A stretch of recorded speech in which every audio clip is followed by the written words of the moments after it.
Rights छीन लेंगे और उनको वर्चुअली बॉन्डेड लेबर बना देंगे। अच्छी बात यह है कि इस पूरी स्कीम के नहीं कोई डिटेंशन सेंटर नहीं बना है। अरे हम खुद देख कर आए, आसाम में डिटेंशन सेंटर जो बने हैं और ने एक्स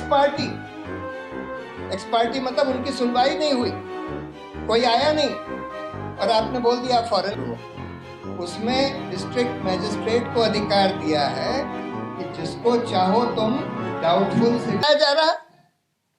ऐसा तो इमरजेंसी में भी नहीं हुआ। इमरजेंसी में भी न्यायपालिका 10 हाई कोर्ट्स ने एक साथ बोला था कि हेबियस कॉर्पस मेंटेनेबल है, सुप्रीम कोर्ट डर गया था।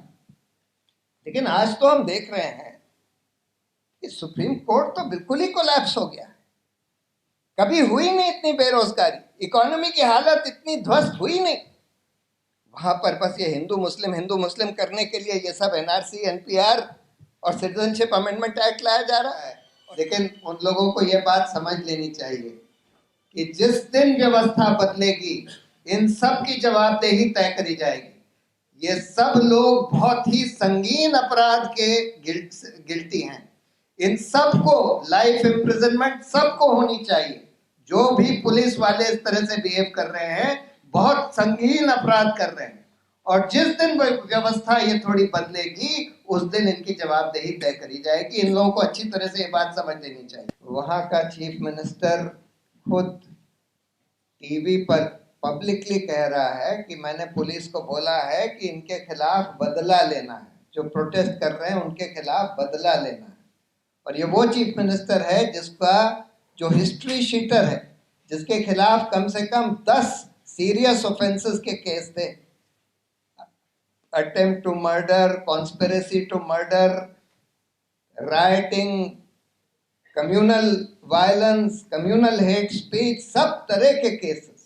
और चीफ मिनिस्टर बनने के बाद एक के बाद एक वो केसेस विड्रॉ करता जा रहा है और पुलिस को पूरी शय दी हुई है कि तुम जो चाहो करो, जितना चाहे वायलेंस करो, जितना चाहे कानून का उल्लंघन करो, तुमको हम प्रोटेक्ट करेंगे। बस ये मुसलमानों को पीटो और ये जो प्रोटेस्ट कर रहे हैं और जो सोशल एक्टिविस्ट हैं इनको पीटो। और दुर्भाग्य की बात यह है कि जो जुडिशरी जिसका काम है, जिसकी कॉन्स्टिट्यूशनल ड्यूटी है, जिसने ओथ ली है और जो वहां ओहदे पर बैठे हैं हाई कोर्ट में और सुप्रीम कोर्ट में, इसलिए तनख्वाह पा रहे हैं, इसलिए कि संविधान की रक्षा करेंगे, फंडामेंटल राइट्स की रक्षा करेंगे, रूल ऑफ लॉ की रक्षा करेंगे, वो लोग वहां पर बिल्कुल नदारत है, अपनी ड्यूटी बिल्कुल परफॉर्म नहीं कर रहे हैं। इस तरह की अराजकता जो पूरे राज्य में, पूरे यूपी में एकदम मतलब गुंडागर्दी का राज चल रहा है, वहां पर न्यायपालिका, हाई कोर्ट, सुप्रीम कोर्ट बिल्कुल शांत है।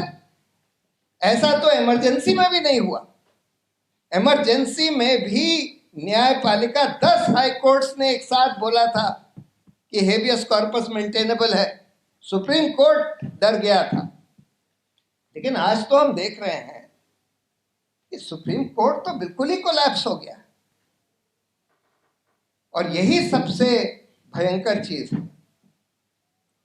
ये सब जो सीएए, एनआरसी, एनपीआर बिल्कुल गैर संवैधानिक, गैर कानूनी है। अगर आप इसको समझना चाहते हैं बड़ा आसान है। पहले एनपीआर से शुरू करेंगे ये लोग। पहले 1 अप्रैल से एनपीआर की एक्सरसाइज शुरू होगी। उसमें डिस्ट्रिक्ट मैजिस्ट्रेट को अधिकार दिया है कि जिसको चाहो तुम डाउटफुल सिटीजन का दर्जा दे दो। कोई रूल नहीं बनाया गया है कि किस आधार पर वो डाउटफुल सिटीजन का दर्जा देगा। और जहां जहां यूपी की तरह जहां जहां भाजपा का राज है, सारे अधिकारियों को बोला जाएगा कि तुम मुसलमानों के नाम के सामने डाउटफुल लिख दो। तो और जिसको उसने डाउटफुल लिख दिया, वो कहते हैं कि हम पासपोर्ट, राशन कार्ड, कोई चीज एक्सेप्ट नहीं करेंगे। कोई रूल नहीं कि किस आधार पर।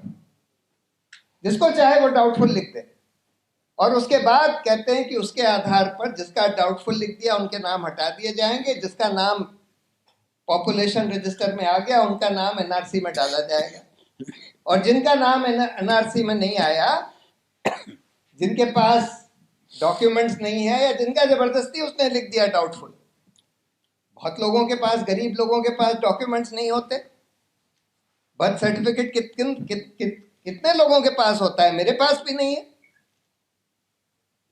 कहते हैं लैंड रिकॉर्ड, कितने गरीब लोग हैं जिनके पास कोई लैंड नहीं है। स्कूल सर्टिफिकेट लाओ, स्कूल कितने लोग गए हैं गरीब लोगों में से, किनके पास डिग्री है स्कूल की या कॉलेज की। कहते हैं उनका नाम बाहर रखा जाएगा और वो फिर फॉरेनर्स ट्राइब्यूनल में जाए अपने को सिद्ध करने के लिए। और फॉरेनर्स ट्राइब्यूनल्स का क्या हाल है, हम लोगों ने एक और पीपल्स ट्राइब्यूनल किया था असम के बारे में, एनआरसी एक्सरसाइज के बारे में, जहां फॉरेनर्स ट्राइब्यूनल का रोल भी देखा था। फॉरेनर्स ट्राइब्यूनल्स में ऐसे ऐसे लोगों को अपॉइंट कर दिया है, जज तो है ही नहीं, retired bureaucrats, advocates with 7, Bhajpa और संघ से जो एडवोकेट्स एसोसिएटेड हैं 7 साल अगर उनका एनरोलमेंट का हो गया, उनको अपॉइंट कर दिया है। उनको बोला है कि आपको 1 साल के लिए अपॉइंट किया जाएगा, आपका एक्सटेंशन तभी होगा जब आप ज्यादा से ज्यादा लोगों को फॉरेनर डिक्लेयर करें। ये सारा एविडेंस उस ट्राइब्यूनल के सामने आया कि किस तरह से ये काम कर रहे हैं। नोटिस इस तरह से दिया जाता है, शमशुल इस्लाम प्लस 47 लोग। कौन 47 लोग, किसी को पता नहीं है। उसका नतीजा ये होता है कि 2/3 लोगों के खिलाफ जो इन्होंने फॉरेनर डिक्लेयर किया है ट्राइब्यूनल्स ने, एक्स पार्टी मतलब उनकी सुनवाई नहीं हुई, कोई आया नहीं और आपने बोल दिया फॉरेनर है। नोटिस जो दिया जाता है उसमें कुछ नहीं लिखा जाता है किस आधार पर आपको समझा जा रहा है कि आप फॉरेनर हैं, और उसके बाद कहते हैं कि आपको डिटेंशन सेंटर में डाल देंगे। प्रधानमंत्री ने उस दिन यहाँ पर रामलीला मैदान में 2 तो बिल्कुल साफ झूठ बोले, बिल्कुल झूठ। पहला झूठ ये बोला कि नहीं एनआरसी की तो कोई बात ही नहीं हो रही। अमित शाह 10 बार पार्लियामेंट में, पार्लियामेंट के बाहर कह चुके हैं कि हम एनआरसी, नेशन वाइड एनआरसी पूरे देश में लागू करेंगे,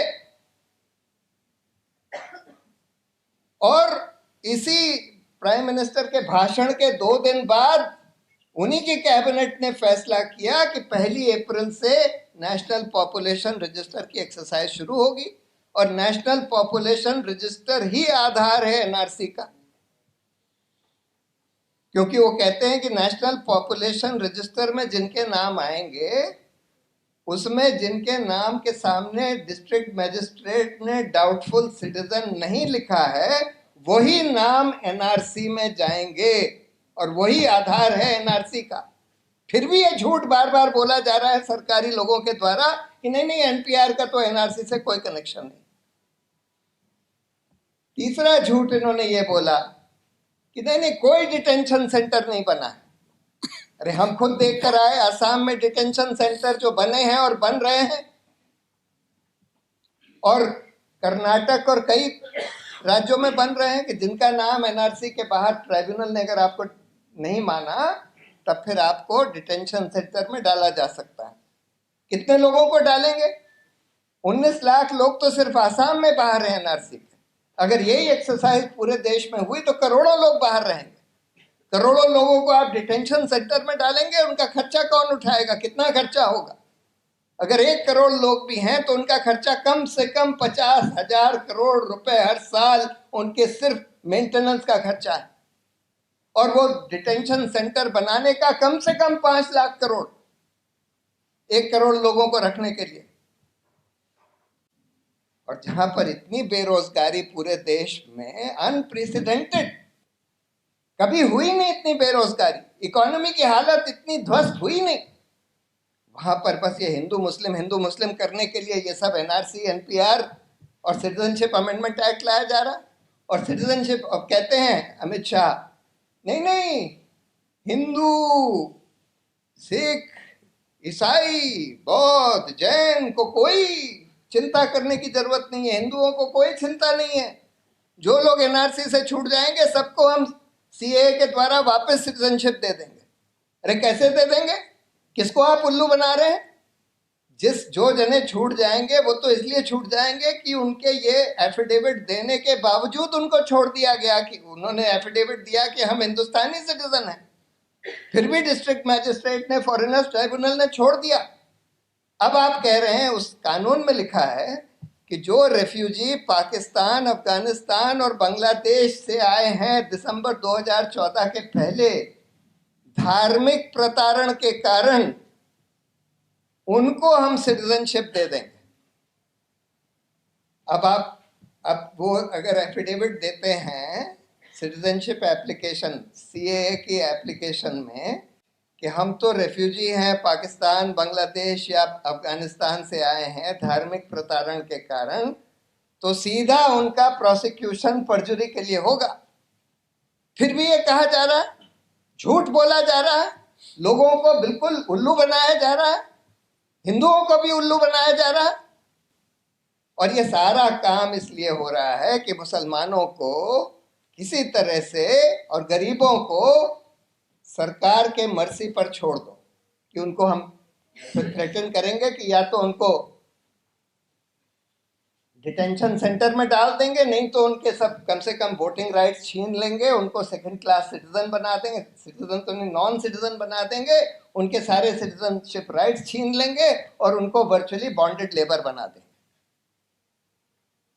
अच्छी बात यह है कि इस पूरी स्कीम के खिलाफ आज लोग, खासकर जो यूथ है इस देश का, महिलाएं हैं, स्टूडेंट्स हैं, ये लोग जग गए हैं और पूरे देश में जगह जगह इसके खिलाफ प्रदर्शन हो रहे हैं।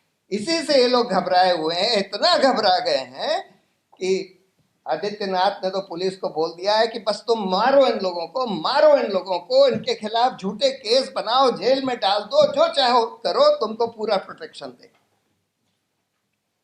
जिससे कि इनकी कमर तोड़ दी जाए। लेकिन कमर तो टूट नहीं रही है। अब तो हम देख रहे हैं कि हम कागज नहीं दिखाएंगे, इस पूरे प्रोटेस्ट मूवमेंट का